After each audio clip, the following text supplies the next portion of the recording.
Hi, gang. It's Patrick. And JT. Coming up on today's episode, guest host JT and I explore Duckburg in a Take-Two review of DuckTales the Movie, Treasure of the Lost Lamp. As always, we discuss the latest Disney news, and we close out the show with some quick D.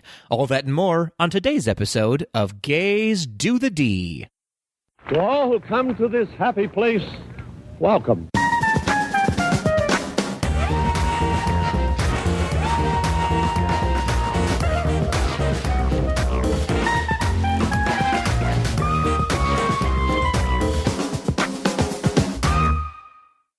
JT Shablooey Landry. Patrick Launchpad Kazaki. Good theming, my friend. Good theming. How are you? And also, welcome to Gays Do the D. Thank you, Patrick. You know, to quote Marcia Gay Harden when she won her Oscar for Best Supporting Actress, what a thrill. Oh, off to a great start. Well done. No, it is truly, thank you for having me. It is an honor to be on the show. Big fan of the podcast. Love listening to you and Adam each week. So this really is a thrill. Wow, your check is in the mail. Thank you so much for saying that. So most of our treatles might already know. We announced it a week ago that Adam is out for a few weeks. He is moving into a new home. We wish him the best of luck, and so we are fully replacing him here on Gays Do the D. And I think we'll be better for it. What do you think? You know, you miss a week, you miss everything. You forfeit. Sorry. His place, he's been replaced. Yeah, Adam, this is the part of the story you might not like, Adam. He doesn't listen to our own show. It's fine. Oh, well. It's totally fine. He'll find out soon enough. Exactly. Well, JT, of course, is from the Disney Buzz podcast with his good friend Melanie. They are a delight to listen to. If you're not listening to their podcast, you're doing it wrong. JT, tell us a little bit about the Disney Buzz. Well, first of all, Patrick, your check is also in the mail. So the Disney Buzz is a place where we talk about all things Disney, accompanied by some light to moderate drinking. So every episode, we have a themed cocktail that goes along with whatever our main topic is for the week, and we play a little drinking game where we have a buzzword to go with the Disney Buzz, and anytime we say the word, we take a sip of our drink, and we encourage our listeners to do that safely and responsibly at home. But we talk about the parks, we talk about movies, Disney Plus, anything in the Disney, Marvel, Star Wars, Muppets universe. I love it. It's a delight to listen to. You're both so charming, and we can drink along with you and get a little bit buzzed along the way.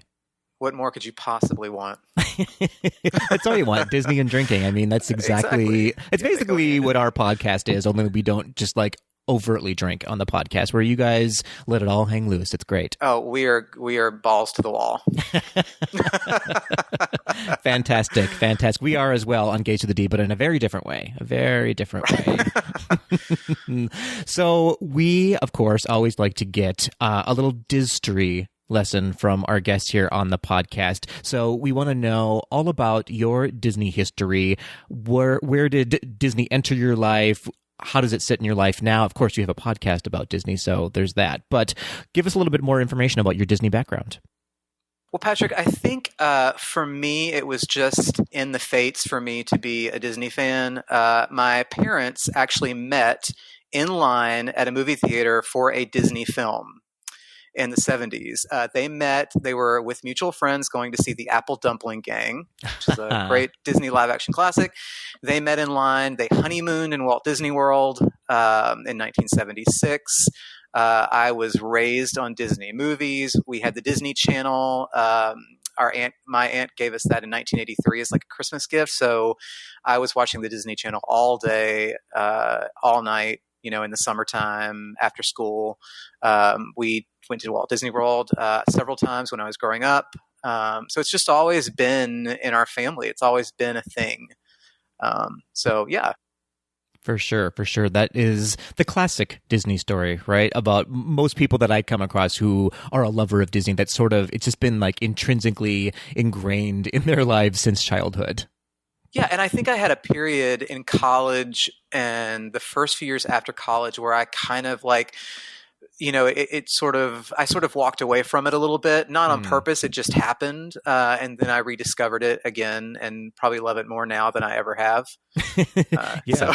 No, fair enough. There's that time in history where I feel like Disney was just not calling out to people our age at that time. True. Right. Whereas now I feel like Disney has shifted and they're sort of bringing in all age groups as they did before. Absolutely. As they should. As they should, indeed. I mean, it just behooves them to get more money out of us, right? Exactly. Exactly. They know what they're doing. Yeah, exactly. So do you have a favorite Disney movie? It would have to probably be Beauty and the Beast. Ooh. Yeah. I know that's very cliche to say, but cliches are cliches for a reason, right? To me, it just encapsulates everything that is wonderful about a Disney film. Just the music, the story, the animation. It's sort of like the peak of Disney animation. And it was one of those movies that I just was obsessed with growing up. So that would probably be the favorite. Yeah. You're in favor with Adam. That is one of his favorite movies, if not his favorite movie as well. I love it. Would you say that you are more of a Disney cartoon or Disney animated lover or a live action Disney lover? I know that you, on your podcast, tend to talk a lot about live action Disney. Yeah, that's a real Sophie's choice. It's exactly the same. I would say, I really equally I love animation and live action. Like you're saying, we talk about live action a lot on our podcast, and Mary Poppins is right up there with Beauty and the Beast for me. In terms of Disney films. So I love them both equally. My parents actually introduced me to a lot of the live action films from the 50s, 60s, and 70s when I was growing up. So I still love a lot of those to this day. For sure. We don't tend to talk about the live actions as much as we maybe should. But for the listeners at home, if you want to, and you should, check out, I believe you have coming up your annual live action. I'm never going to get it right. It's the live action I never do either. summer movie classic double feature situation. Yeah, I think I call it something different every episode. But I think if I remember correctly, it's the live action. Wait, no, see, I can't even do it. It's the live action classic summer film festival. There we go. That sounds accurate. Yeah. Yes. That's a fun annual thing we do. We've done it this 2 years in a row now, so this will be the third annual, and we do double features each episode. And eventually, I guess we'll make it through all of the live action classics. We'll see. Eventually, yeah, and there's only so many of them to go through. Some aren't necessarily worthy of being talked about, but we do it anyway because that's the kind of people we are. Turns out even Disney has some clunkers out there. Oh yeah. Well, I appreciate it. We always love to know where people sit with Disney. I guess another question that I always like to ask is, you do go to the parks quite often, more often than a lot of people go to the parks. Do you have a favorite Disney attraction? Ooh, yes, the Haunted Mansion. Ooh, great. See, you and Adam, you guys would be best friends. Again, the Haunted Mansion just encapsulates everything magical and inventive and detailed about Disney park attractions. It's all there. Yeah, and it's a standalone ride too, right? It wasn't necessarily based off of an intellectual property. Yeah, exactly. It's become its own IP, I think. Good point. Yeah, it's true. It did spawn a movie after all. Speaking of Disney clunkers. Oh no, shade. Unfortunately, yeah. I'll forgive you. Eddie Murphy still lives on in my heart, but you're forgiven. I appreciate that. All right. Well, what do you say? Let's get into this episode. You are here to co-host and fill the shoes of one Adam Hummel while he is gallivanting to a different state. So no pressure. Allegedly large shoes to fill.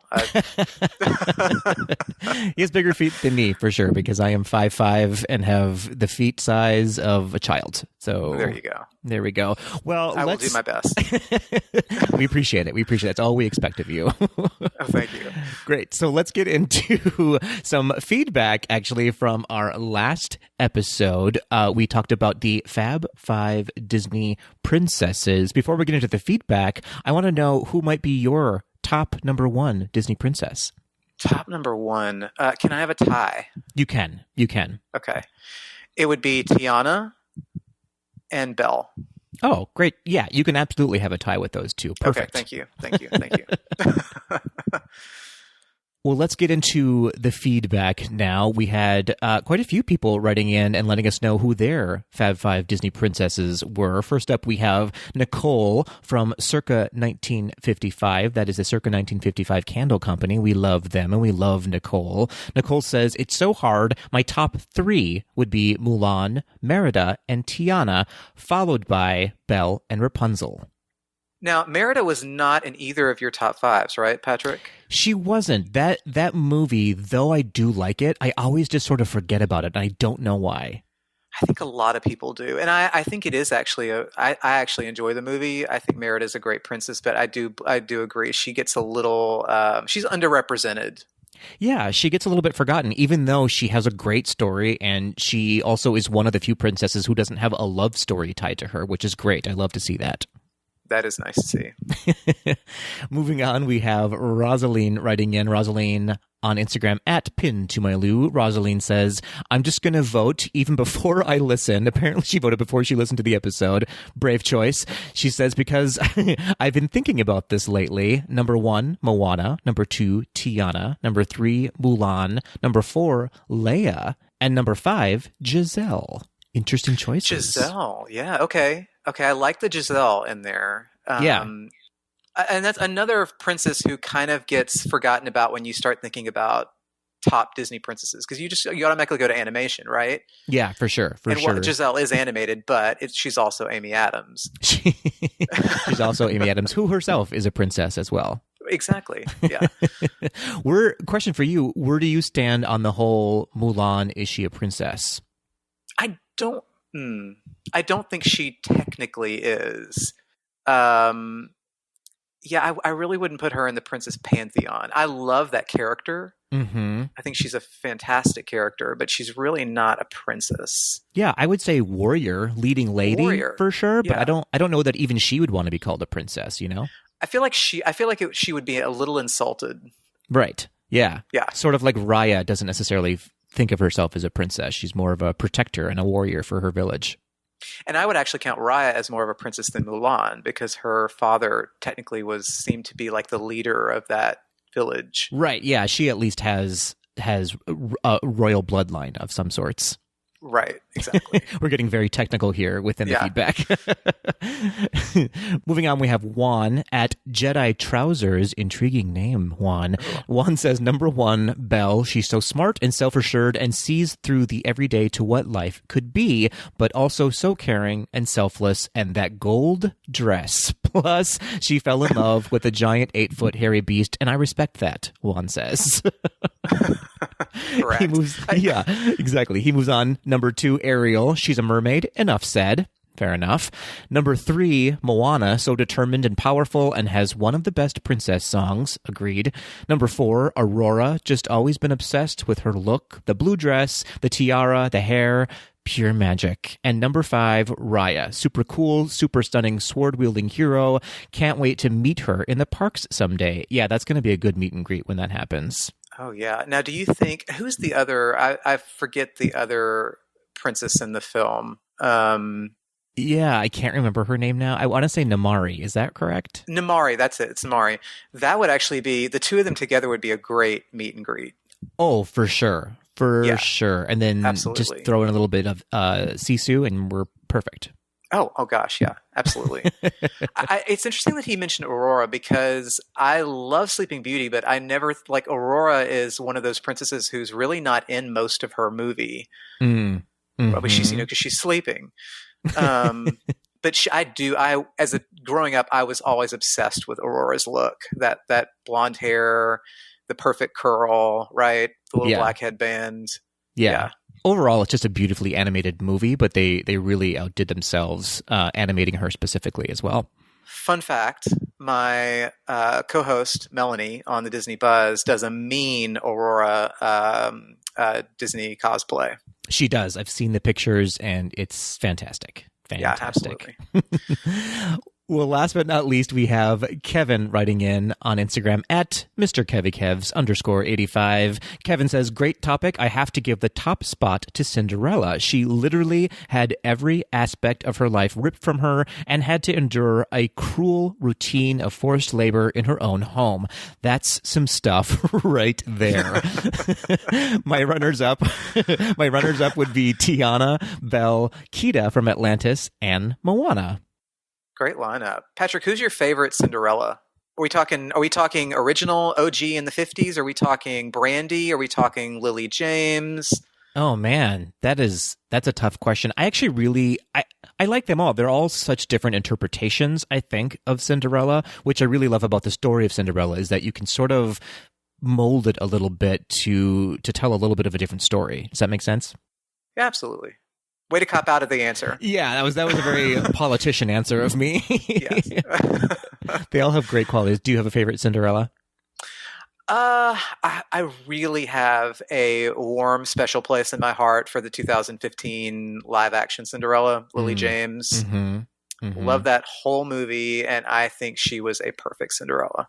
She was great, and that was a stunning movie. Movie. Absolutely. Yeah. Well, we solved it. We have a favorite Cinderella now. Good job. There we go. Well, thank you, everybody, for your feedback on the Fab 5 Disney princesses. If you have more feedback for us, please don't hesitate to send it our way. But moving on, JT, we are heading into This Week in Disney History. Are you ready to learn, JT? Let's go.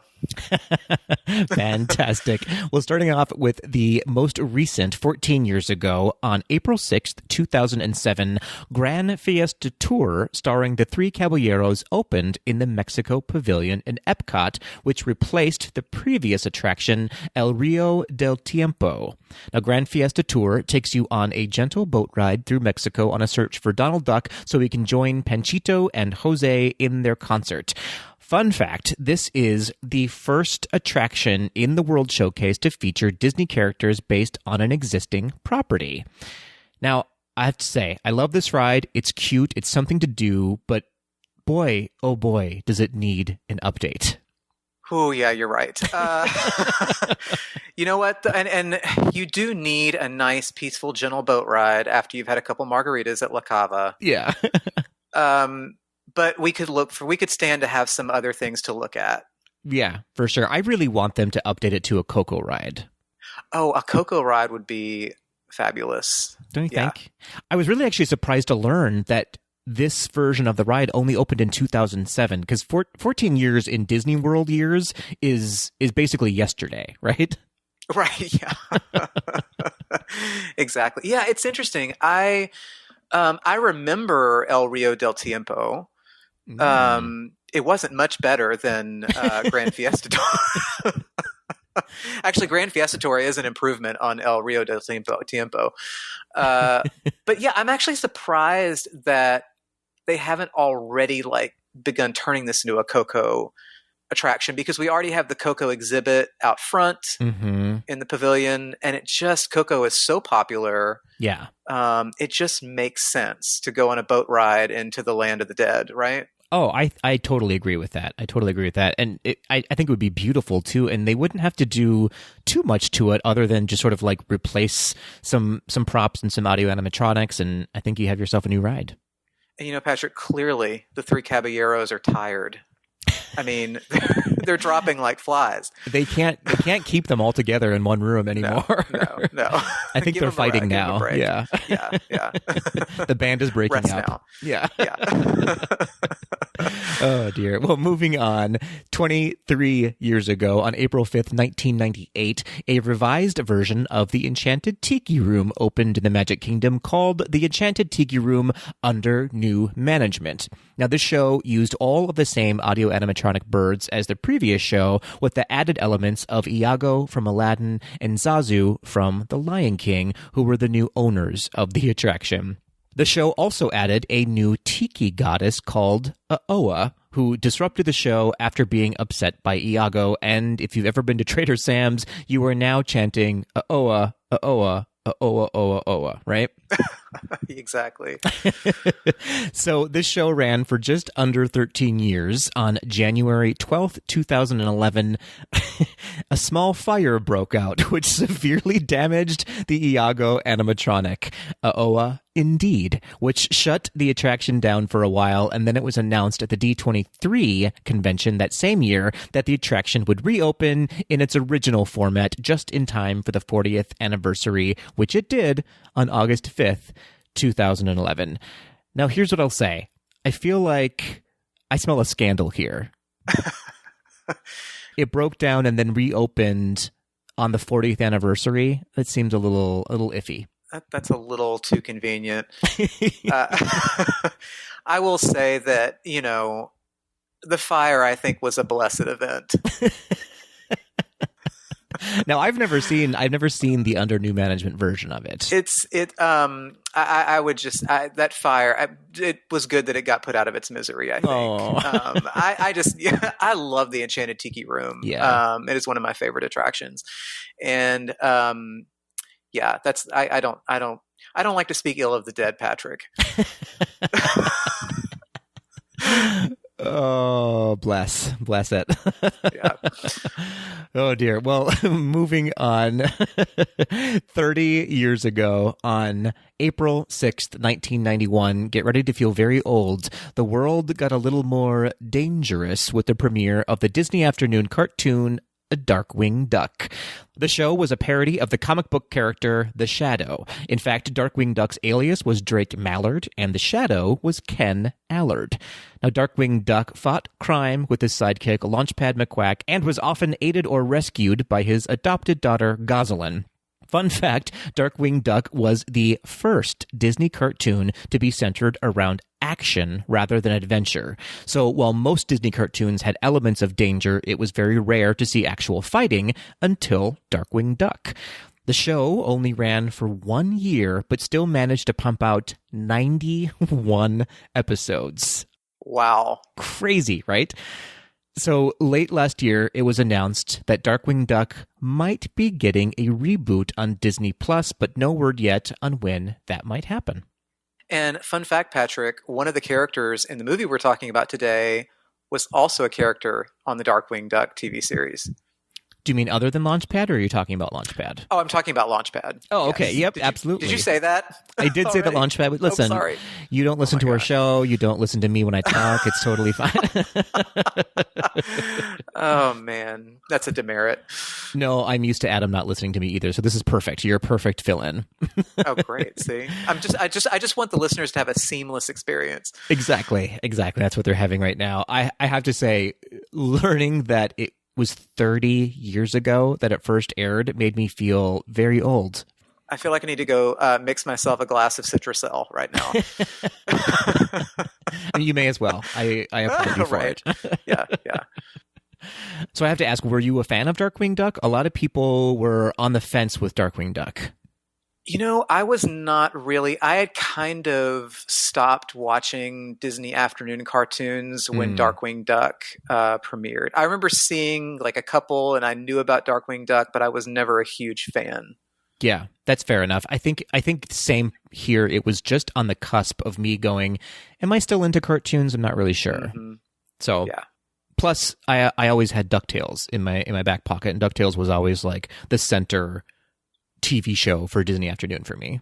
The golden standard. The golden standard, for sure. Well, that, ladies and gentlemen, was this week in Disney history, which means we are on to the news, JT. Are you ready to not learn, but teach the children about what's happening in Disney? Each one teach one, Patrick. I'm ready.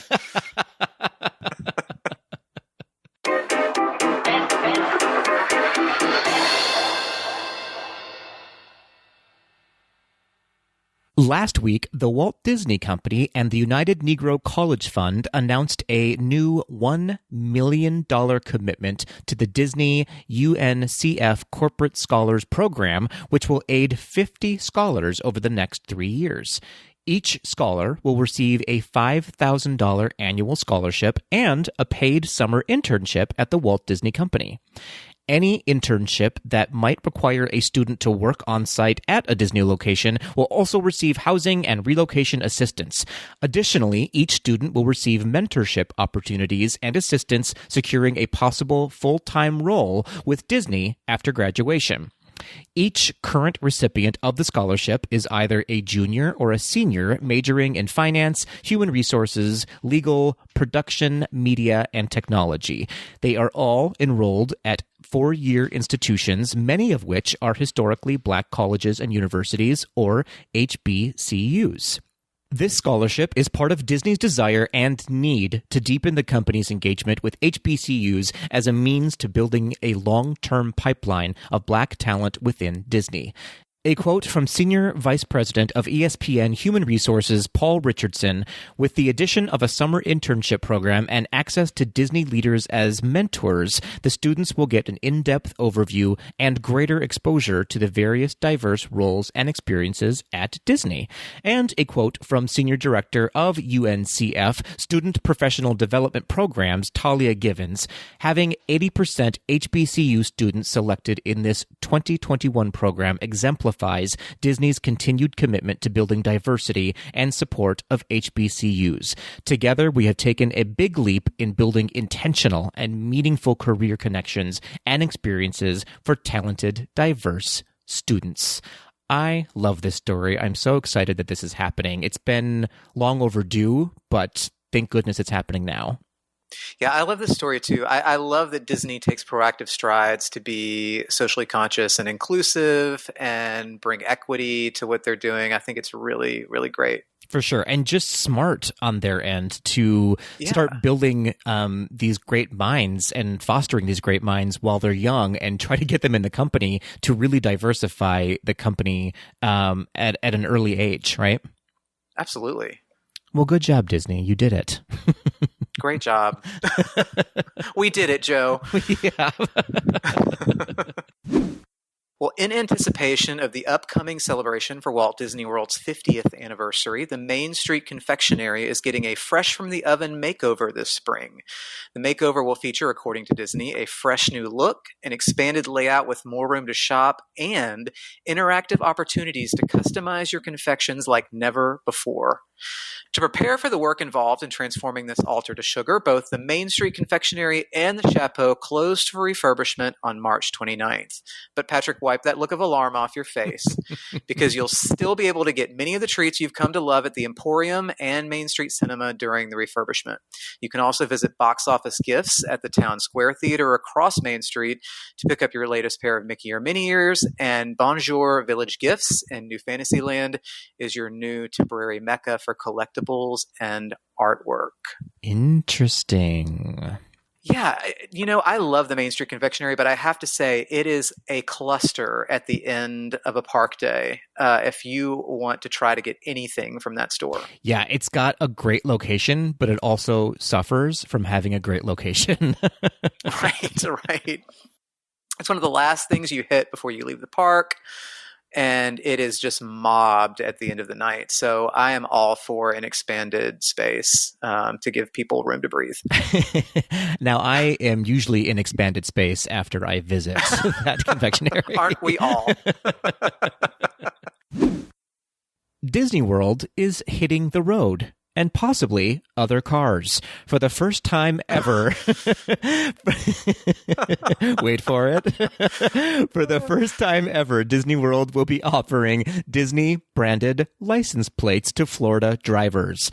The plates will commemorate the 50th anniversary of the parks, featuring an iridescent 50th anniversary castle logo with a royal blue background. Disney announced the license plates a few weeks ago, but required 3,000 pre-orders before production could begin. And of course, in just a few days, they surpassed that number. 100% of the proceeds from the license plates will benefit Make-A-Wish. Interested Florida resident drivers can purchase a pre-sale voucher for $25 plus state taxes and fees exclusively through their local county tax collector's office or DMVs, or by going to the Orange County Tax Collector's Office website at octaxcol.com/specialty license plate vouchers. Patrick, what about the rest of us in the other 49 states? I know. It feels rude that we don't get them. That's so rude.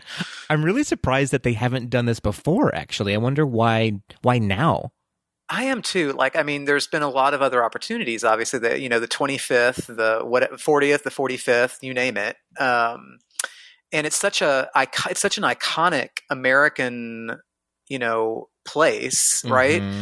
Landmark, really, that, yeah, I'm surprised that this is the first license plate we're getting. And I love the look of it.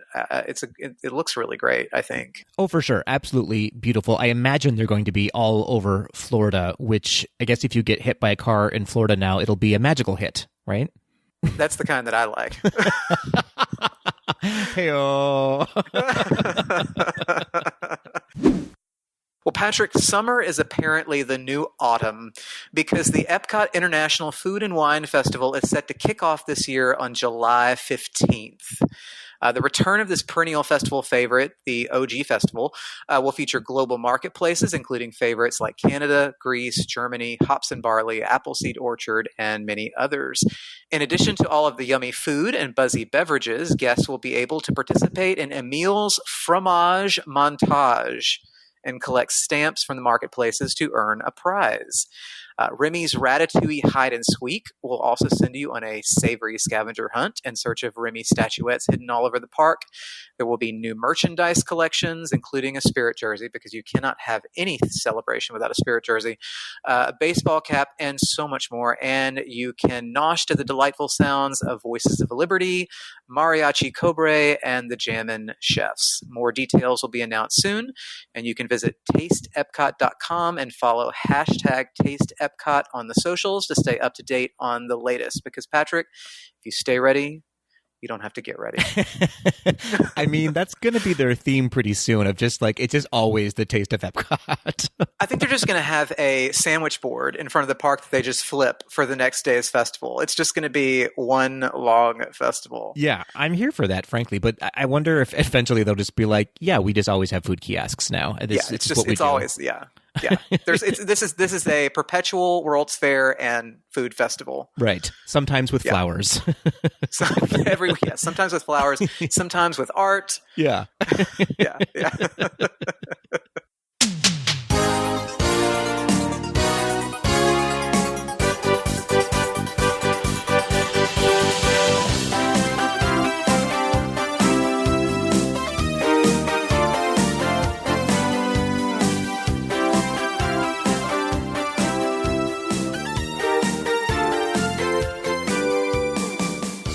Well, hello there, JT.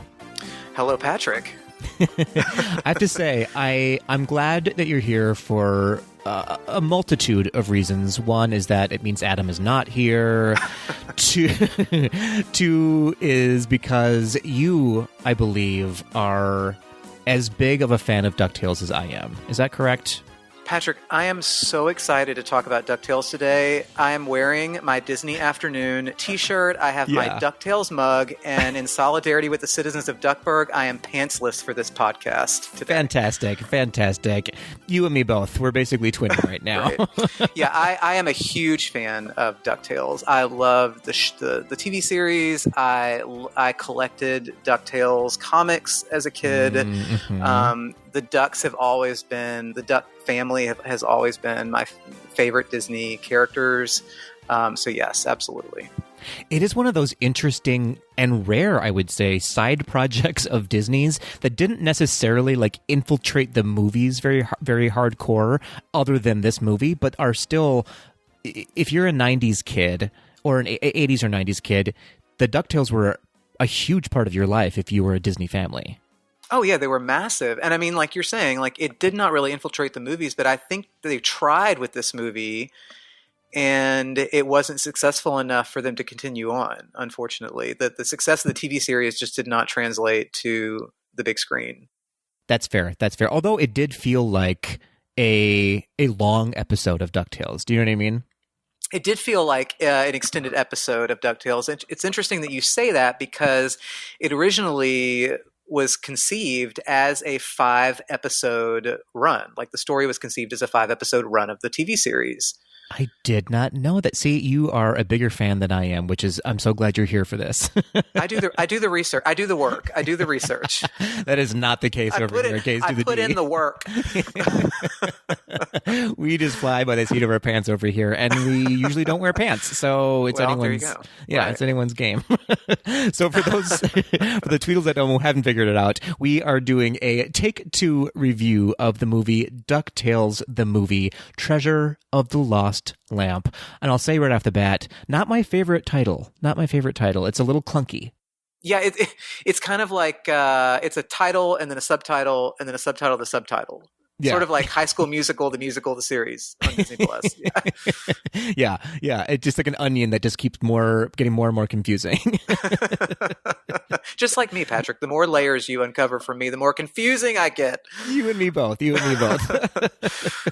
So we are going to, we decided ahead of time that we're not necessarily going to give you a play-by-play action of this movie. It's not very long. It's about, what is it, like 74 minutes long. That's with Disney Plus credits. That's with, yeah, which we all know are 13 minutes long by now. Right. But DuckTales the Movie, The Treasure of the Lost Lamp, is basically a classic Genie in the Lamp story, right? We've all sort of seen this story. It's sort of a precursor to Aladdin, strangely. So there's not much new other than the fact that it's the DuckTales who are telling this story of a genie in a lamp, basically, right? Yeah, you got the Aladdin spot on. It's like a dry run for Aladdin. Watching this again this week to prepare for our recording, I was struck by the similarities between this and Aladdin, even down to like the comedic genie, and the opening is very Cave of Wonders-esque. It really is. Yeah. Yeah. And it's funny because the movie, I feel like I remember the advertising for this movie and the poster for this movie. It's very Indiana Jones esque, right? And you feel like you're going to get this sort of, this adventure story, which it is, but it's surprising to me that really only the first part of the movie is really that sort of like, around the world sort of adventure story. Like they go back to Duckburg pretty quickly, which I think is really what makes it feel like more of just an extended episode of the series. Right, because that happened quite frequently in an episode of DuckTales where you sometimes started in the middle of an adventure and then they went home and then they continued the adventure at home. Right, exactly. Yeah. It's funny, I'm going to nerd out for a little bit. It's funny that you mentioned that it looks like Indiana Jones because, fun fact, Drew Stuzan, I believe his last name is, illustrated the movie poster for DuckTales the Movie, and Drew Stuzan is famous for doing the movie posters for both Star Wars and Indiana Jones.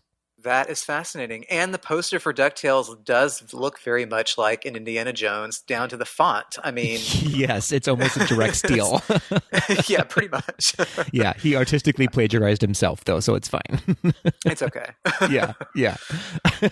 So, as we said, instead of just giving you a play-by-play of the movie, we're going to give you some fun facts, some interesting facts about the movie. We're going to run through the cast a little bit and talk about the very talented cast that was involved in this movie, and then just sort of talk about the nostalgia and how the movie made us feel. How does that sound? Sounds great. Sounds great to me too. Let's jump right in. Yeah. So the movie was released in theaters on August 3rd, 1990, which made it the very first time Disney distributed an animated movie that was not produced by Walt Disney Feature Animation. Now, instead, it was the first film released under the banner of Disney Movie Tunes, which lived under the Walt Disney Television Animation banner. So we could do, I feel like, a whole episode on the drama that was Disney Movie Tunes, which later was called Disney Tunes. Oh boy, that was A lot happened during these years. Where's that oral history? Yeah. We might actually have to do an episode of that, and you might have to come back for it, because that's right up your wheelhouse, I feel like. Absolutely. Patrick, wasn't this animated not in Burbank, not in Florida, but in France at Walt Disney Animation Studios, France? I believe at least the majority of it was. Yeah. And I don't think, and this was the first film that animation studio had worked on, I believe. Yeah, I can't remember why. I'd have to go back to maybe Wikipedia probably. I don't remember why they opened a studio there specifically. I don't either. Probably financial. Who knows? But that's usually the reason, is to save money somehow. Probably.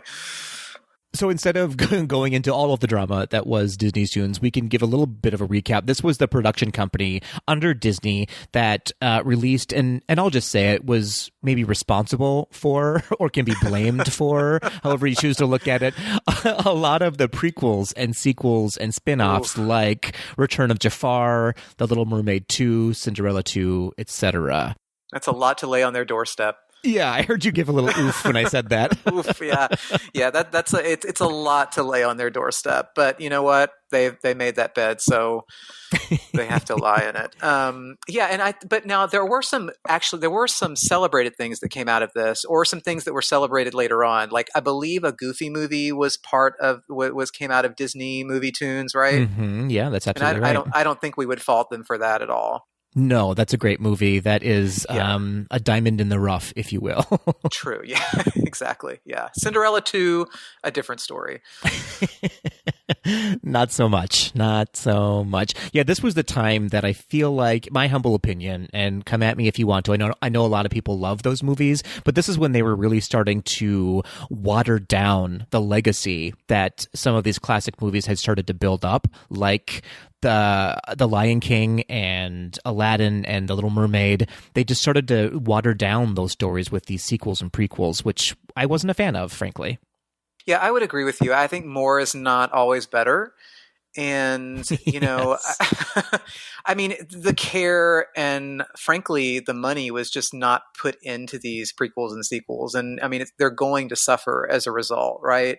Yeah. And it really was a way to just cash in on the popularity of these characters and these stories. Unfortunately, the product just was not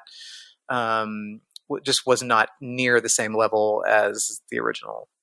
Yeah, I would agree with that. During the 90s, we've talked about it before on the podcast, and it rang true very much so at Disney. It was a time of excess, right? Where it was just like, if you can produce it, put it out there. Everything's greenlit. It's all about the money. And that really started to diminish quality, it seems. Yeah, I think it diminished quality, and I think it also created less room for like really good things to breathe, like this. I mean, not that this DuckTales the movie is just should belong in the pantheon, but at the same time there's so much product out there. This wasn't super successful at the box office, and you wonder if one of the reasons isn't because just the glut of stories and things that were out for people to see.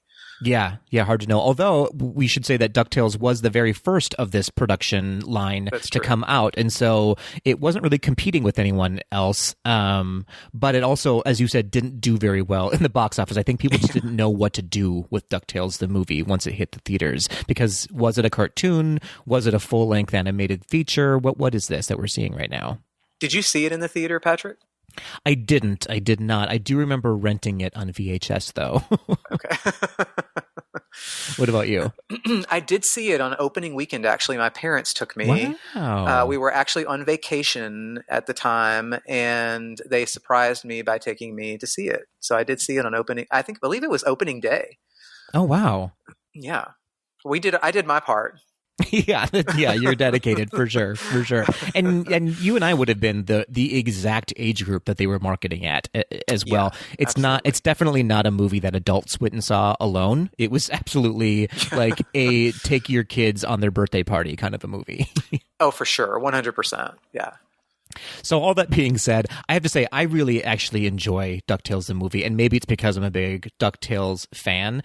Now, I don't necessarily consider it in the same ilk, even though it came out at the same time as The Little Mermaid, Aladdin, Beauty and the Beast, etc. It was certainly in my movie watching circulation, and it absolutely has an emotional connection to childhood and Disney for me. Yeah, same for me. I mean, it's not. I really enjoy this movie. I enjoyed revisiting it, and I think part of that is the nostalgia that's involved because I do love DuckTales so much. It is a big part of like my Diz story, and and yeah, I mean, it's fun to spend a little over an hour with these characters. I think for what really wasn't geared towards adults, I think it does have some really clever moments of dialogue and story that are still enjoyable today, for sure. Yeah, absolutely. Well, before we get into the acting cast of the movie, a few more things. It did actually get pretty mixed reviews at the box office after it was released. A lot of people really praised it, and a lot of people just had that, what is this? What are we seeing? This is not a movie. This is a cartoon. It has no business being on the big screen. That's how people react to me as well. Very mixed reviews, Patrick. Very mixed reviews. What are we seeing? So during opening weekend, which you helped a little bit, it made just under $4 million domestically, which is not great. It had a cumulative box office gross of about $18 million. So, not Little Mermaid money, which made $84 million during its original release.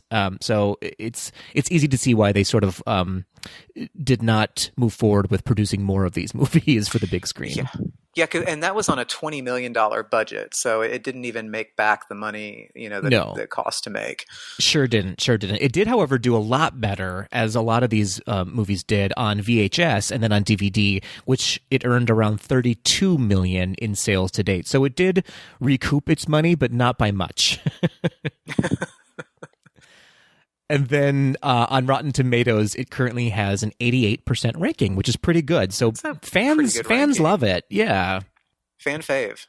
A fan fave for sure. I wouldn't call it a cult classic, though, would you? It's interesting because I think DuckTales, the TV series, would be considered a cult classic, but I don't think this movie would be considered a cult classic. Fair. Yeah, that's fair to say. That's an interesting point of view, yeah. I would say maybe pop culture, I guess, but maybe not cult classic. Yeah, there you go. We're figuring it out. So let's move into a little bit of the creative staff and then talk about the acting cast. So DuckTales the Movie was directed by Bob Hathcock, who directed Super Friends. He directed some episodes of The Smurfs, Garbage Pail Kids the cartoon, Aladdin the cartoon, Real Monsters, Jumanji the TV series, Dragon Tales, and the Strawberry Shortcake movie. Quite a resume. It is a resume. I don't know if it's... Some of those things I didn't even know were things that existed in the world, like Strawberry Shortcake the movie. Yeah. Or Garbage Pail Kids the TV series. Oh, it happened. Okay. Can we pretend that it didn't? Well, yeah, a lot of we talked about it before on the podcast, but in the 80s and 90s, everything and anything was a cartoon. It was bonkers. That is true. So the movie was written by Alan Burnett, who also had writing credits for The Snorks, The Jetsons, The Smurfs, Adventures of the Gummy Bears, Tailspin, DuckTales, Batman the Animated Series, The New Batman Adventures, Superman the Animated Series. The list goes on. He did a lot for the DC world, as well as some Disney projects. That's pretty impressive. I mean, that as far as screenplays for TV animated series, he had his hands in a lot of different pies, right? Oh, for sure. And I think he did a great job of capturing the voice of the DuckTales as well. Oh, I think so too. Yeah, it was pretty seamless. I mean, he wrote for them, so he already knew what he was doing. But it's hard sometimes to translate, I imagine, anyways, I've not done it before, to translate a TV show into a movie. I can't imagine that's an easy task to do. Yeah, because a movie is it's such a different medium. There's a different feel to it. There's a different there's different pacing to it. Everything has to be a little bit bigger. But he did a good job. I mean, we did talk about this feeling like an extended episode of the series, but I think he still did a good job at sort of expanding it out, and making it feel a little bit more special. Yeah. And it was kind of new ground at that time, too, to make a TV show into a movie. Usually it's the reverse, that a movie gets a TV show treatment instead. Yeah, that's true. That's true. So, well done. Well done, Alan Burnett. Our hats off to you.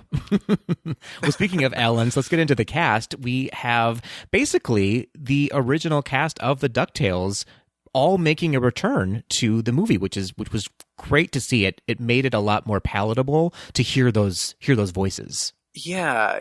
They can't be easy to do, especially some of those duck voices, and it not be just incredibly annoying, right? Or for you to be able to understand what they're saying. And what is it? Is it Russie? Is that how you say the name? Russie Taylor. Russie Taylor, yeah. Was really good at capturing those voices and making them like clear and palatable, right? Yeah. Absolutely. I mean, she's doing the heavy lifting in the movie. So Russie Taylor voiced Huey, Dewey, Louie, and Webigail, which she also did for the DuckTales cartoon series. And then we've talked about Russie Taylor ad nauseum here on Gaze of the D, and rightfully so. We don't need to go over her magical breadth of work in great detail, other than to acknowledge her contribution to the voice of Minnie Mouse for Disney starting in 1986, along with her husband, Wayne Allwyn, who voiced Mickey Mouse. And she was the voice of Minnie Mouse until she passed away in 2019. Patrick, is she a Disney legend yet? She is a Disney legend. Okay, great. I mean, I don't have to turn this table over now. I know. There would be riots in the street if Russie Taylor wasn't a Disney legend. Oh, boy. Moving on, we have Alan Young returning as Scrooge McDuck. Alan Young, very well known as playing, I guess if you're a senior citizen like I am, as playing Wilbur in Mr. Ed. Yeah. Yeah. But after that, after Mr. Ed, he was in tons and tons of TV shows, mainly as a voice actor, actually. He started playing Scrooge in 1983 in Mickey's Christmas Carol, and he voiced this character until he passed away in 2016. I mean, he did such a great job at voicing Scrooge McDuck, right? I mean, It's so good. And if you remember hearing him on Mr. Ed, it's just amazing the accent that he was able to do, like, for DuckTales. Oh, yeah. There's something very relaxing about hearing him do Scrooge McDuck. It immediately brings me back to my childhood. Well, and it's weird to think of Scrooge McDuck's voice as soothing, but it really is, like, listening to it. And I can't put my finger on what it is that makes it that way, but you're totally right. For sure.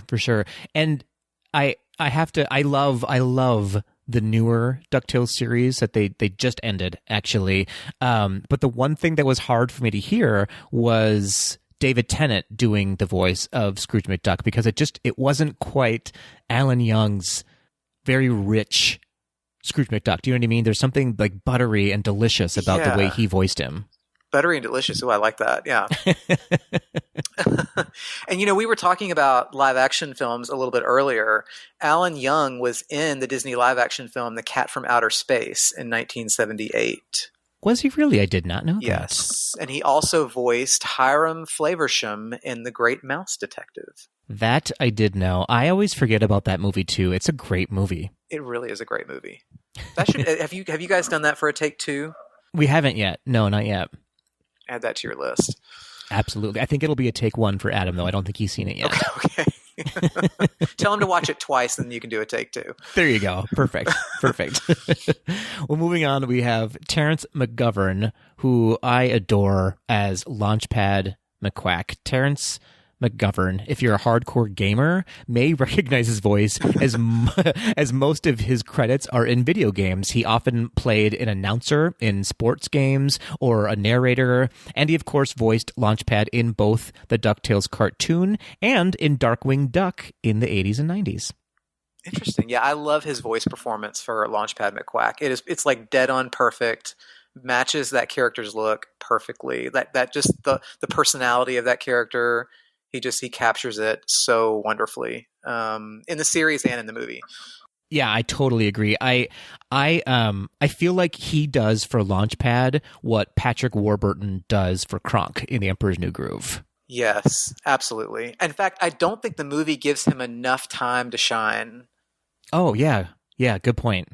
I wish he was in the movie a little bit more than what he is. Because he's such a lovable character. You can't help but love Launchpad. Right, exactly.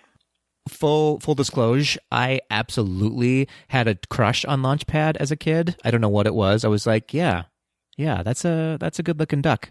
This is a safe space, Patrick. You can. It's the heart wants what it wants. It does. It really does. And the heart wants a muscly duck. Apparently, I can't fault you for that at all. he looks great in his aviator outfit. He really does, and he's got really big, muscly thighs. I mean, you can't really go wrong. You can't go wrong. He is a duck to thirst after. I appreciate you lifting up my journey here. Thank you for that. I've got you. Moving on, we have Richard Libertini voicing the character Dijon. Now, here's where I bump a little bit. So, Richard Libertini had a very interesting career, mostly as a guest spot actor on TV shows or minor characters in movies. As an Italian actor, he did a lot of overtly Italian character work, but problematically, he also played a lot of characters from India, which we sort of assume, I guess, is where the character Dijon is supposed to be from, right? Yeah, I couldn't tell if this was an offensive, stereotypical portrayal of someone from India or someone from the Middle East. All I knew is that it was offensive. Yeah, either way, however you slice it, it was like this is problematic. It's difficult to watch. It's a part of the movie that's like, oh, I wish they hadn't done this. Yeah, and you know what, Patrick, it's very cringeworthy, and I'm surprised that. And I actually went back to the beginning of the movie to check on Disney Plus to see if they had put their disclaimer. About what they the disclaimer they're putting on movies like Peter Pan and Dumbo, and I was surprised that there is not one at the top of this movie. Oh, that's a really good point. I didn't even think to do that. Maybe they think it's so deep down in Disney Plus, and you and I are the only ones searching for this on Disney Plus, and they're like, "Oh, don't worry about it." Yeah. But I was surprised they did not put that at the top of the movie because I think it definitely needs it based on this particular character. Yeah. Well, here's what I'll say. I was expecting it to be a lot more overtly offensive or overpronounced than it was. That being said, I mean, let's just stay away from stereotypes altogether, right? Like, let's not go there, obviously, and they would never do this today. It happened a lot in the 80s and 90s, and even actually quite recently, where they, I mean, if you think of The Simpsons, right, and the character of Apu, like, it's not okay. It's offensive. It's gross, really. And just playing the character as a little bit stupid as well when you're the only diverse character in the movie. Really, I know we're talking about ducks and dogs here, but but still, it's clear that he's from a different country, and they played him as very bumbling, which is like, oh, do we need to do that? I don't know. And it's the same thing they were doing in the Indiana Jones movies that this movie is emulating, right? Yeah, 100%. Yeah, it's tough. I wish that we could go back and change that for sure. Yeah. But we can't. Yeah, no, we can't. We can't at all. But moving on, a highlight, I guess, of the movie, and something that I had completely forgotten, is that Christopher Lloyd is playing the main villain in this movie as Murloc. Yeah, I did not realize growing up that this was Christopher Lloyd, and as a child, why would I have? How would I have known Christopher Lloyd? But yeah, it is a great voice performance from him for this. He did a great job. Villainous character. He did, yeah. I can't explain to you how they got him to do this movie. I don't know. Like, what was the conversation? Like, how did they approach Christopher Lloyd for this? I have to assume that he just says yes to whatever comes across his way. I mean, he's got like over 300 credits on IMDb, so maybe he owed Bob Hathcock a favor. I don't know. Maybe that's why he got to do Roger Rabbit, Who Framed Roger Rabbit. That's right, because that's right. It really is so bizarre that someone like him was doing a Disney Movie Tunes villain. Yeah. Bonkers. Well, funny enough, this was actually his very first time voice acting in a theatrically released animated movie, and he would later go on famously to do The Page Master. Also, he was in Anastasia and Hey Arnold, the movie, strangely. Another TV series turned into a movie. There you go. He paved the way for it, apparently. I'm going to assume that most of our listeners know who Christopher Lloyd is beyond that, but just in case, he played Doc Brown in the Back to the Future franchise, and we said he played Judge Doom in Who Framed Roger Rabbit, which maybe that's one of my favorite performances of his. I love him in that movie. That's pretty iconic, I think. Iconic. Well, speaking of iconic, he was also Uncle Fester in the Addams Family movies and Professor Plum in Clue. Talk about iconic. What a great movie. What a great character. So good. And, didn't he voiced the villain in Anastasia? Didn't he voice Rasputin? He did, yeah. Yeah, that's right, yeah. So this was not, Anastasia, I guess, was not his first time at the villain rodeo. No, it wasn't. But you can now watch Anastasia on Disney Plus because it's now a Disney property. Yeah.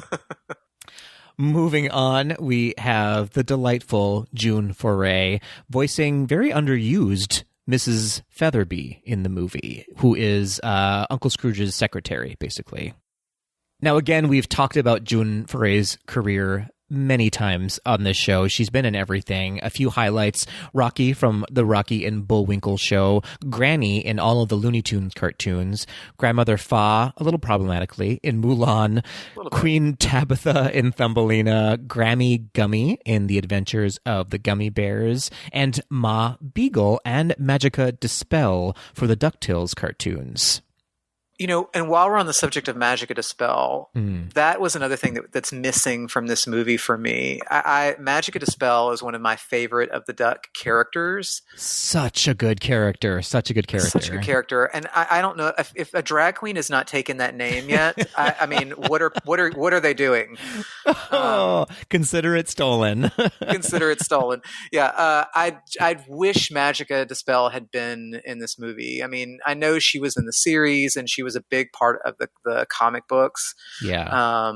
And I think she could have added something to this. It would have been interesting to see her and Murloc sort of team up, maybe. Yeah, it could. Yeah, she could have fit in very well with this movie, actually, with all of her spells and her desire for power. Absolutely. Yeah. And did you know that there are archival voice recordings of her in the new Tom and Jerry movie that is just out this year in the past month? No way. I did not know that. Yeah. Interesting. Playing the granny, I wonder? Is she playing a granny character? I'm guessing she must have done. I'm assuming it's got to either be a granny character. I'm assuming she did a granny character in Tom and Jerry. Did she? Probably, yeah. Yeah, she must have. That's funny. I mean, woman of 1,000 voices, And she did the voice role of Lucifer the Cat in 1950s Cinderella. And she was the voice of Witch Hazel in the Donald Duck short Trick or Treat. That I did know. That we've talked about before. Yeah, if you needed someone to play a witch or an old woman, you hired June Foray. June's your gal, yeah. Yeah. but then she also was in Rocky and Bullwinkle playing a very young character. I mean, she can do anything, really. The range. Who else has the range of June Foray? How very dare she? Who gave her permission? To be so fabulous? Right. Well, moving on, we have Chuck McCann playing Duckworth. I love Duckworth. Chuck McCann was in The Garfield Show, Boston Legal, The Powerpuff Girls. What a strange resume. Fantastic Four, the animated series, Where's Waldo, Toxic Crusaders. He was in Tailspin, and of course, DuckTales as Duckworth. And he played two of the Beagle Boys as well. And don't forget, he was in the 1980s soap opera Santa Barbara. How could anyone forget? How dare you forget that? Yeah, for sure. My bad. My total bad. I like this character a lot. He's the Alfred, basically, right, for Batman. Yeah, he's the Alfred. Yeah, he's the Niles. He's the Mr. Belvedere. Mm-hmm. Such a lovely voice too. He just has that nice, calm demeanor, even though he's always sort of nervous about everything. Mm-hmm. Yeah. Great character. Great character. I was glad to see him in the movie. I know a lot. We sort of talked about this a little bit. We can talk about it more later on. A lot of the classic characters from DuckTales didn't make the movie, but I'm glad that like the household staff at least made the movie. Absolutely.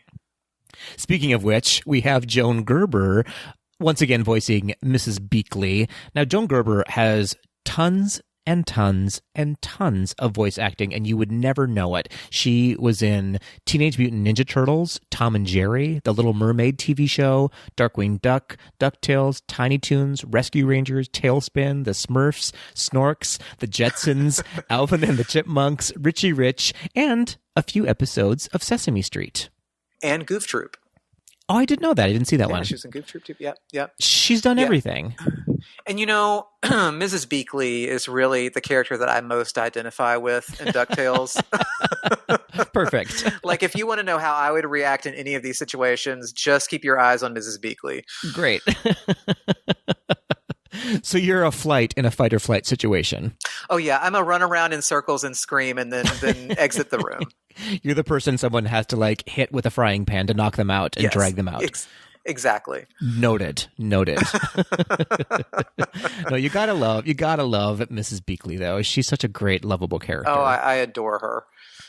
I will say Mrs. Beakley, however, is one of the few characters that I love even more in the newer DuckTales cartoons. She's more of an independent woman with agency in it. Yes. Mm-hmm. I will co-sign that. Also, same with Webigail. Yeah, absolutely. Yeah. Both very different in one series to the next, but great characters in both series, I think. Yeah.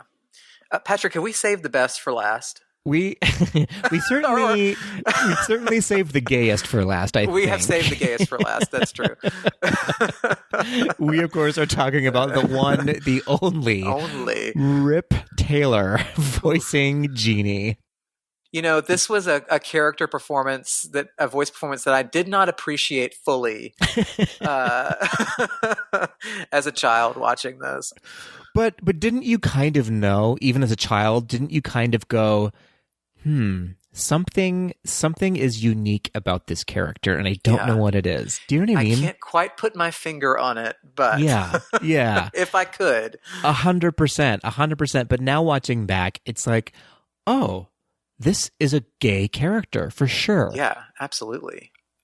Amazing. Well, I mean, it was voiced by Rip Taylor. So Rip Taylor is known. They knew what they were getting. They knew what they were getting. Rip Taylor is known for being Rip Taylor, basically. He is one of the original gay men on TV who was funny, in quotes, but never referred to as gay. They never would say that this is a gay man. File under Paul Lynde. Exactly. 100% that. Very that. But yeah, everyone and their mother and their dog knew that he was gay and on TV, right? Exactly. So Rip Taylor was in Laugh-In. He was in The Monkees, The Brady Bunch Variety Hour, Talk About Gay. Wow. He was... That might be the gayest thing on his resume. That's the gayest thing that's ever happened. He was in the Addams Family TV series, also playing Uncle Fester. He was in Wayne's World 2 as himself, and he was in the Emperor's New School TV series. How about that? How about that, indeed?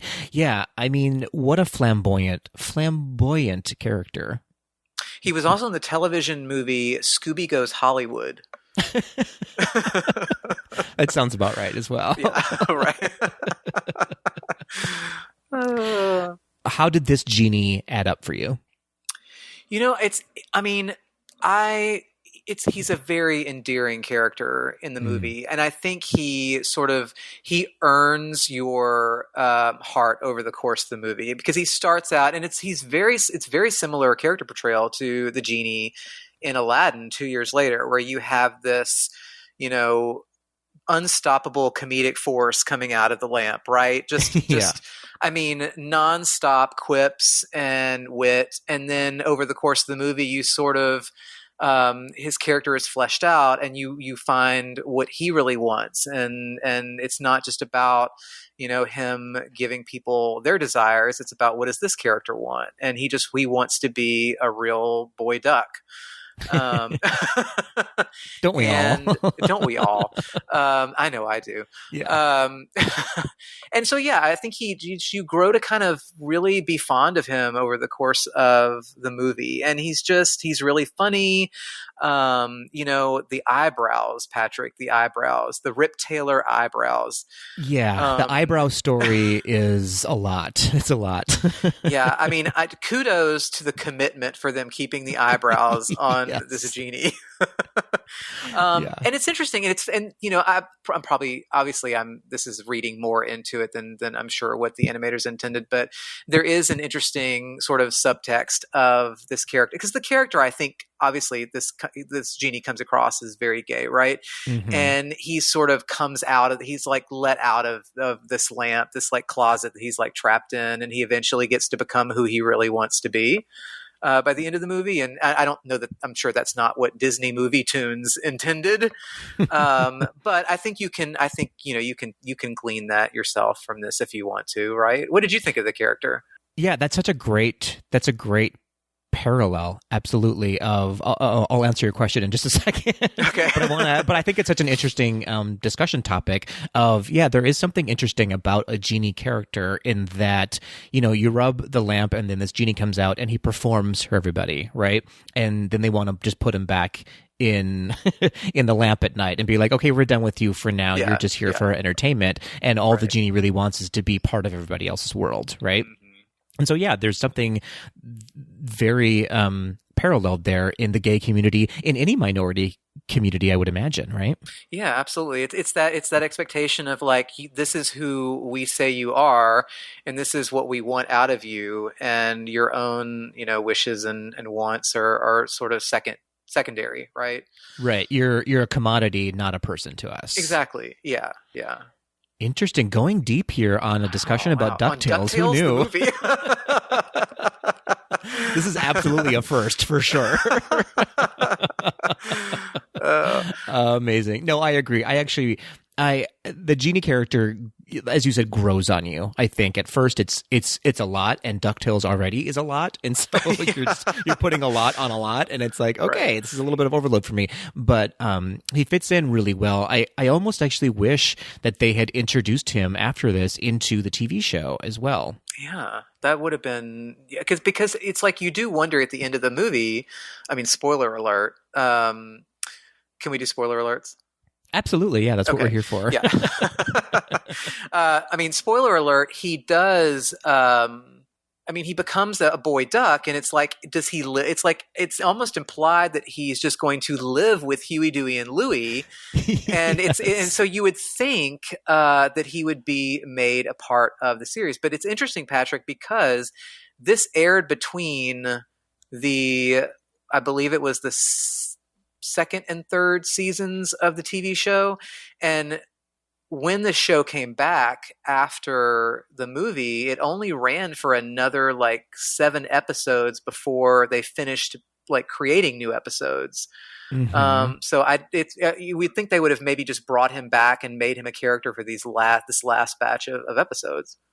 Yeah. Instead, they let him free, and apparently he's just like living on the streets now, working his magic on the streets. I mean, that is just irresponsible. Irresponsible. It's child neglect. Really, yeah, right. Is what boy it duck is. Neglect. Yeah. Strangely, Dijon actually did come back in the series, and again, he was problematic as ever. So I'm not sure why they chose to bring that character back and not the other ones. I guess because they thought it was really funny back then. I imagine. And doesn't he make an appearance in the reboot? Oh, I don't know the answer to that. I think he does. Okay, I haven't seen that yet. I think it might just be like a cameo, and hopefully, okay. I'm sure it's not the same sort of portrayal that we saw in 1990. yeah, or at least voiced by somebody who is Indian. Right? Yeah. I'll report back when I get to that episode if it happens. See that you do. Yeah, thank you so much. So great cast overall. Strangely, I was thinking as I was watching the movie, save for, I think, just Christopher Lloyd, everybody in this movie now has passed away. Is that right? I believe so, at least all of the main characters, which can't be said for a lot of our Renaissance era movies in Disney, which this fits into. That's really true. And it's interesting because as we were going through this cast list, it was striking me about how it was pulled from a pretty deep bench of like classic TV personalities of the 50s and 60s and 70s. So these people had already had most of their careers had happened by the time they were voicing DuckTales the movie. Yeah, for sure. A lot of them, I mean, specifically, I'm thinking Ellen Young, this is kind of what he did after, I mean, once he got Scrooge McDuck, he kind of played Scrooge McDuck until he passed away, basically. Yeah. Interesting. Well, what are your overall thoughts of the movie? What did you think going back and watching it again? Did it ring as true as a child? Did you see different things that you had never seen before? I think I definitely enjoyed it this time around watching it as an adult. I think, some of it was a little, and this is just naturally because it's a cartoon from 1990 and it's basically, a glorified version of the TV series. But, there are parts of it that I think drag a bit, which is interesting to say for a movie that's about 60 something minutes long without the credits. Yeah. But there are parts that drag. I think, the animation, I don't think quite holds up. In my mind, it's not, I'm not as impressed with it as I probably was in 1990, but we've come so far, with animation. And obviously, this was not being worked on by your top tier Disney animators, right? And the money wasn't being spent. So it doesn't even measure up to Little Mermaid or Beauty and the Beast or Rescuers Down Under, which was around this time. But, I think things I appreciated more this time around as an adult, I think some of the dialogue, and this is actually in the comics too. If you ever read any of the original Carl Barks comics that DuckTales was based on, they're actually very adult in nature. The dialogue is very much, a lot of it could go over just a kid's head. They're very witty. They deal with adult situations sometimes, and I think this movie was able to capture some of that, wit and a sort of adult sensibility. And of course I appreciated that more as an adult than watching it as a kid. I want to talk about can we talk about the music for a second? Because it actually has a really good, I think it has a good score for like a Disney movie tunes movie. It's very much of an adventure score, and it's David Newman, who is in that family of Newmans, who like Thomas Newman, who is a film score composer. Oh, sure. Randy Newman. They're all related. I don't know what is going on in the genes in that family. But I think he did a really great score. Like, this is one of those movies that doesn't really have to have like a great score, right? Right. Yeah. But I think it has a really great like adventure movie score. Oh, for sure. It was right up there with a classic adventure movie. You could definitely see music like this being pulled into, an Indiana Jones TV show, maybe. Yeah, oh, absolutely. And I think I appreciated that more as an adult too, right? Yeah. What about you? About the movie, you mean? Yeah. Your thought. What did you think of the movie coming back to it as an adult? Or maybe you watch this every week, Patrick. I don't know. You don't know my life. No. Kind of the same that you said. I think I watched this movie a lot as a kid, and so every scene that happened just made me smile because I just remembered it, basically. Like, I can play this movie in my head kind of on loop, like with the ice cream falling from the skies and the cherry and all that stuff. It was just so fun. It's just a really fun movie. It's not something you can necessarily sink your teeth into, right? But it's just, as we keep saying, it's an episode of the DuckTales extended. And you're right. The DuckTales, I think, are the masters of the one-liner, or were the masters of the one-liner back in the 80s and the 90s. Something that I picked up on this time that I did not absolutely catch as a child. The treasure that they're going after, where they find the lamp, would be in our world Alibaba's treasure, but they call him Collie Baba because it's a dog. And I laughed so hard at that. I was like, what a funny joke that Right. no kid is going to get No that. kid was going to get that. No, absolutely not. So funny. Yeah, I for sure didn't catch that before. And you're right. The animation is definitely that of the Movie Tunes animation. It's not, it's not a Little Mermaid. It's not an Aladdin. It's not even a Rescuers Down Under. In fact, I believe it was one of the last, if not the last, Disney animated movie that went to the theaters that didn't use any digital animation. So after this movie, everything went digital, basically. So you're kind of seeing the last of it. Yeah, I think you're right. I think this was the last movie to use all cell hand-drawn animation. Yeah. Right, exactly. And I don't mean to say that no movie after this was hand animated. I just mean they used they were doing it on computers instead of actually on cells. Exactly. Which, I mean, well done. I mean, it's beautifully animated, taking that into consideration and considering how much action there is in the movie as well. There's a lot of action in this movie. Mm-hmm. Did you have a favorite? Do you have a favorite? Do you have a favorite scene? Ooh, good question.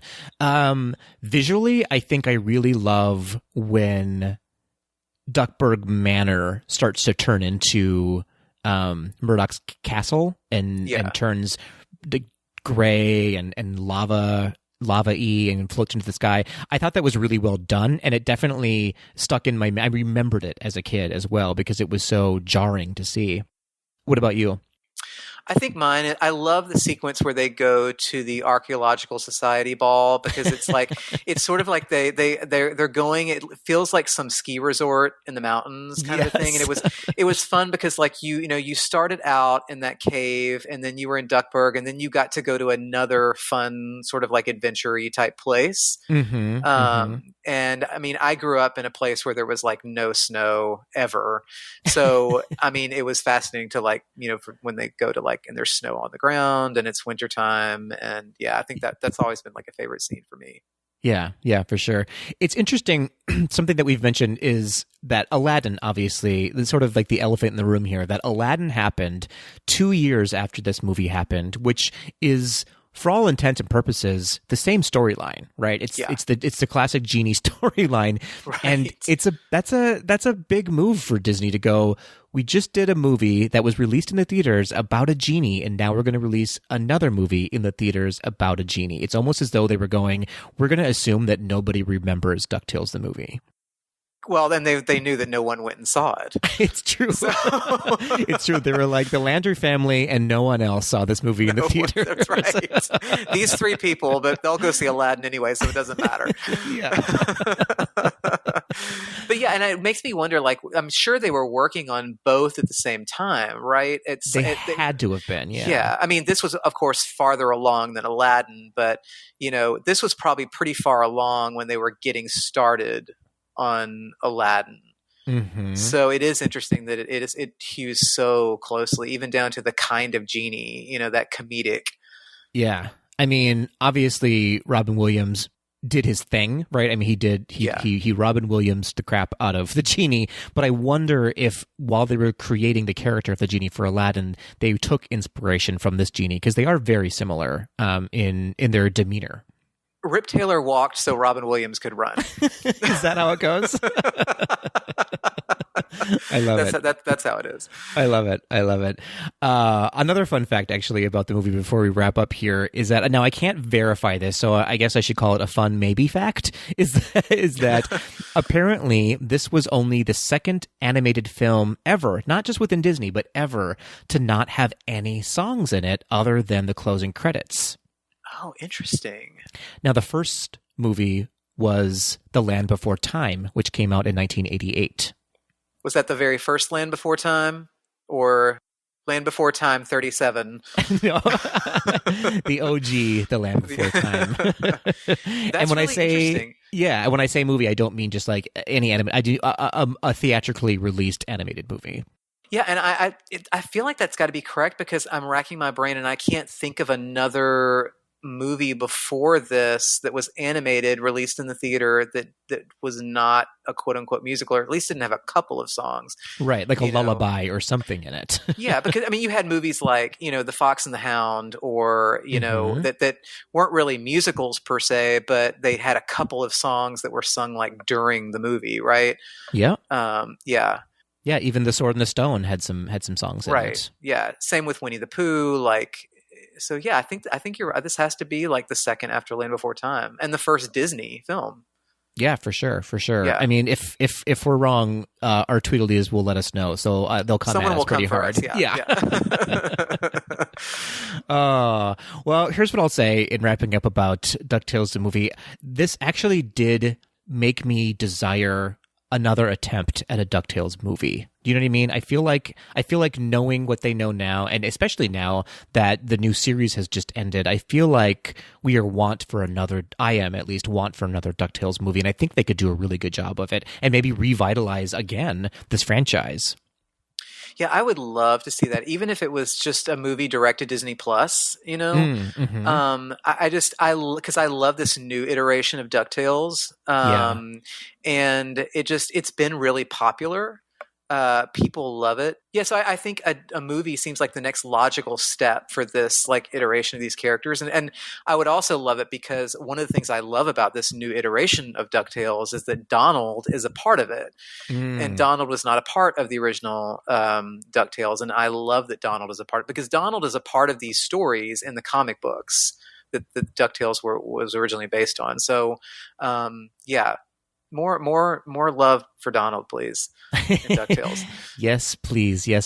Yeah, it seems like they really found a different way of telling the story of DuckTales with this new series as well, where it's still an adventure story, but it's also a family story, so there's really good messaging behind it. So I think they would be remiss if they didn't add a movie to the collection. That's just my opinion, but what do I know? Don't leave that hanging. Don't leave that on the table, Disney. We need it. The fans demand it. At least two of them do. That's for sure. Your move, Bob Chapek. That's right. Also, your move, Tweedles. We want to hear what you think of DuckTales, the movie Treasure of the Lost Lamp. Is this a movie that you watched as a child? Have you seen it for the first time as an adult? What did you think? Did anything change for you in the movie? You can let us know your thoughts, of course, by reaching out to us on all of our social media platforms at GDTD Podcast, or you can leave us a voice memo or email at info@gazetothed.com. And as a special bonus, if you want to, if you disagreed with anything JT said, JT, where can our listeners find you? Where can they find you on social media, both you and your podcast? Yeah, all questions, comments, and concerns you can direct to you can find me on Instagram at JT is here. You can find me on Twitter at JT is here, and you can find the Disney Buzz on Instagram at DizBuzz. Oh yeah, and that's DISBUZZ on Instagram. Excellent. Yes, be sure to check out the Disney Buzz. It is an absolute delight, as were you today on the show, JT. Thank you so much for joining us. Oh, Patrick, thank you so much for having me. It has been my goal to be a delight, so mission accomplished.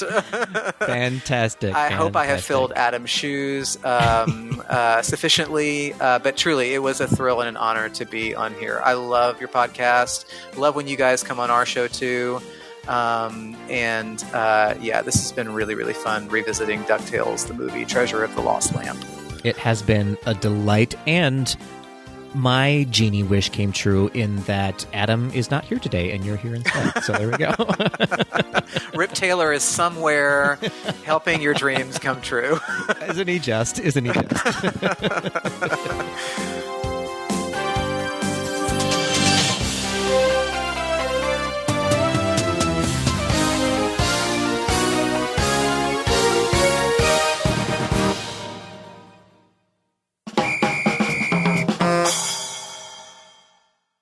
Hey, JT.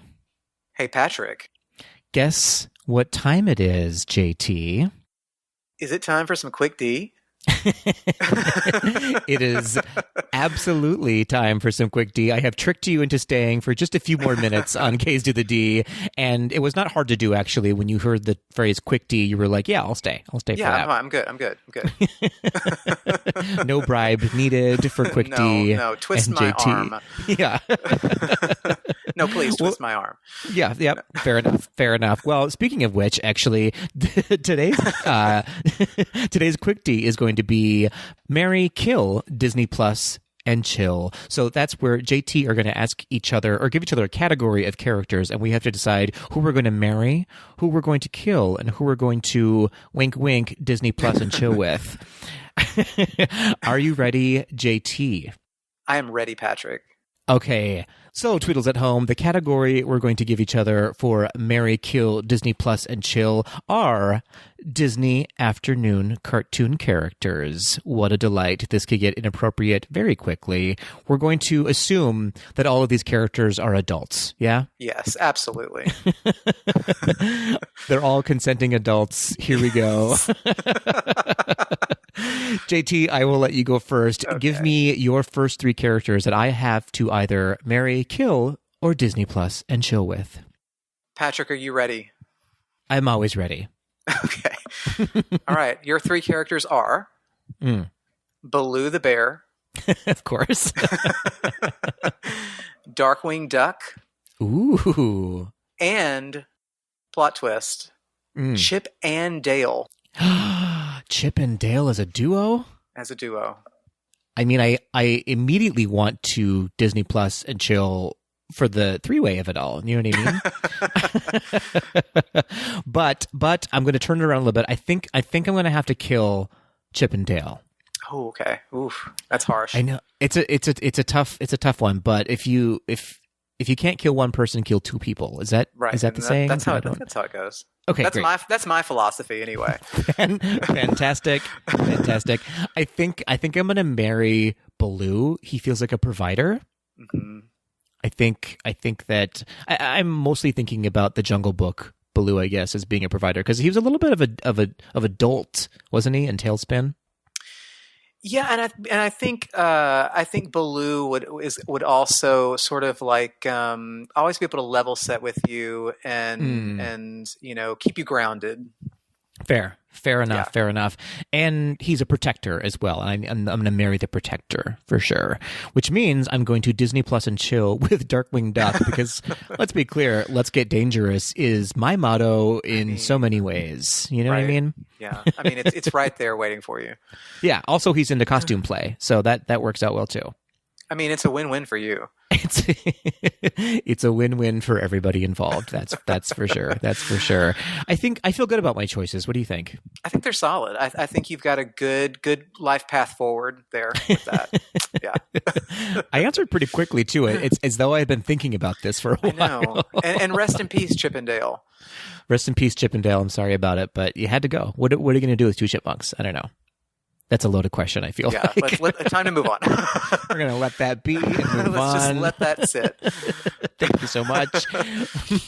Moving on, for you, you're going to have to choose between these three characters to either marry, kill, or Disney Plus and chill with. Here are your characters. We're going with Grammy Gummy from the Gummy Bears. Mm-hmm. I think we all saw that coming. Yeah.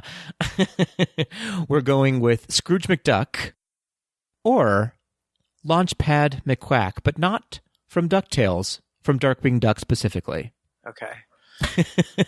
All right, let's. So, unfortunately, I'm going to have to kill Grammy Gummy. Conspiracy. It's because she's a woman, isn't it? Yes. No. I just selfishly, I just don't know that she can do much for me, Patrick, in this life. But she's got those good drugs, though. Well, that's true. Wait, hold on. Let me rethink this. Wait a minute. Wait a second. I'm going to marry Scrooge McDuck because you want to talk about a provider with the means to provide. Right? Fair. Fair. Yeah. Marry rich. That's what our parents always told us, right? Marry rich, yes. I mean, just to be able to dive into that money bin whenever I'm ready for a shopping spree, that just, if I need to go and shop Disney, I'm just going to dive into that money bin, pull out what I need, and we'll be on our merry little way. You really do need a money bin to go on Shop Disney these days. Really do, because I feel like I get an email from them like every day with some new thing they've dropped, right? Yeah. Okay. And then, of course, that leaves me to Disney Plus and chill with Launchpad McQuack, and I would be a fool to choose otherwise. Yeah, that's fair. I mean, what was I thinking even adding him to the mix? When you said that, I was like, are you trying to make this easy for me, Patrick? But yeah, it's got to be Launchpad McQuack. Yeah, that's fair. I mean, muscly leather bomber jacket, no pants. I mean, what more perfect could you ask for? Although he does wear pants, though, doesn't he? Isn't he one of the few ducks who actually wears pants? Well, not when he's Disney Plus and chilling with me. He makes you work for it.